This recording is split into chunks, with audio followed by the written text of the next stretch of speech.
Michael Flynn's Trump-Russian connections are insane. In addition to recently learning that disgraced former Trump National Security Advisor Michael Flynn was a foreign agent lobbying on behalf of Turkey, we have also now learned that Michael Flynn was paid by Russia's top cybersecurity firm while he still had a top secret level security clearance in the United States. I've said it before and I'll say it again. You can't write this stuff. According to new documents obtained and published by the House Committee on Oversight and Government Reform, Mike Flynn was paid by Kaspersky, a Russian cybersecurity firm. And there are Trumpists that are still insisting, nothing to see here, Flynn was unfairly railroaded. But I was looking at the timeline. Who can really look at this honestly and believe that there's nothing to see here? Let's start with the beginning. Let's walk through it. April of 2014, Flynn is fired as director of the DoD's Defense Intelligence Agency. Colin Powell says Flynn was, quote, abusive with staff, didn't listen, worked against policy, bad management, etc. He has been and was right-wing nutty ever since, end quote. October of 2014, while Flynn still had a top-level security clearance, he founded an intelligence consulting firm called Flynn Intel Group and started performing intelligence work for foreign clients, as we now know, one of those clients being Turkey. Summer of 2015, Flynn starts to advise Donald Trump, many of us familiar with that aspect of the story at this point. In late summer of 2015, August, Flynn gets $15,000 from Volga Dnepr Airlines for giving a speech. This is a Russian airline that was removed from the UN's list of approved vendors after a corruption scandal involving an indicted Russian UN nations official. Go to October of 2015, Flynn gets another $15,000 speaking fee from a Russian cybersecurity firm, again, Kaspersky Labs, whose head was later charged with treason, as I mentioned earlier today. December of 2015, Flynn gets a $45,000 payday for attending a dinner celebrating Russian state-controlled propaganda news network RT. He sat right next to Vladimir Putin at that dinner.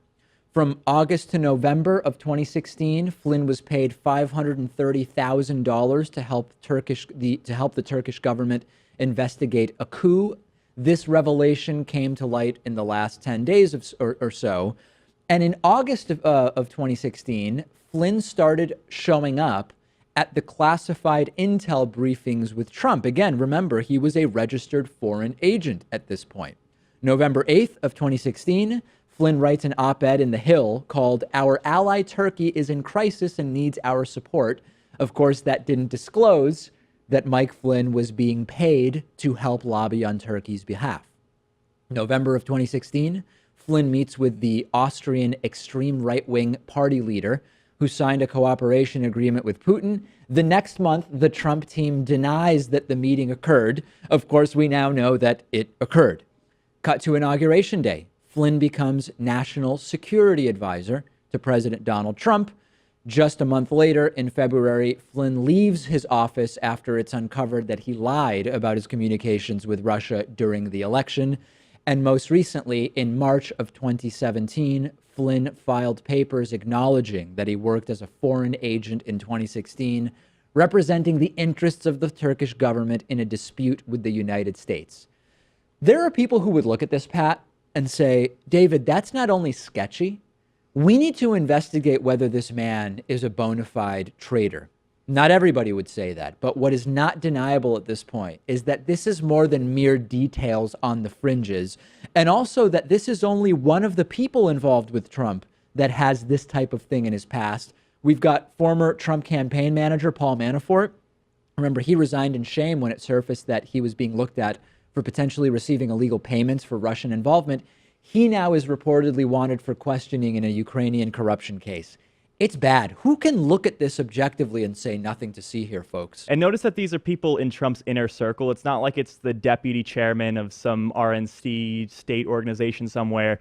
These are the people that have his ear 24 hours a day. Literally. And I guess if there's a good thing that comes out of this, it's that in the case of Michael Flynn resigning, the new national security advisor is H.R. McMaster, who's arguably an actual good person for that role, a Yeah. respectable human being. Seemingly not tied to Russia in countless sketchy and disturbing ways. So yeah, if there is a silver lining, it's that. What will happen with Jeff Sessions, we don't know. What will happen ultimately with Paul Manafort, we don't know. It's bad. It's really bad. Send me your thoughts on Twitter. I'm on Twitter at @Pakman. The show is on Twitter at David Pakman Show. We'll take a break and be back. We've got a hell of a program for you today. Today's program is made possible in part by Movement Watches. Movement Watches, and by the way, I'm wearing my relatively new Movement watch. This is the black face with the blue hands, which I really, really like. Movement Watches was started by basically two broke college guys in a dorm room who would go to department stores. They'd see watches that they liked, and they'd be $400 to $500, too expensive. So instead, they cut out the middlemen and sell directly on their website, mvmtwatches.com.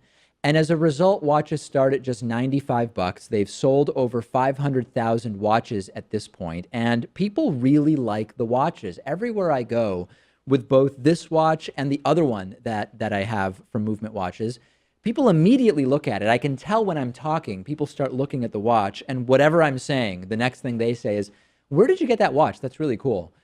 And you can go to mvmtwatches.com/Pakman to get 15% off your Movement watch today. They make great gifts. You get free shipping as well as free returns. Check out mvmtwatches.com/Pakman. That is Pakman.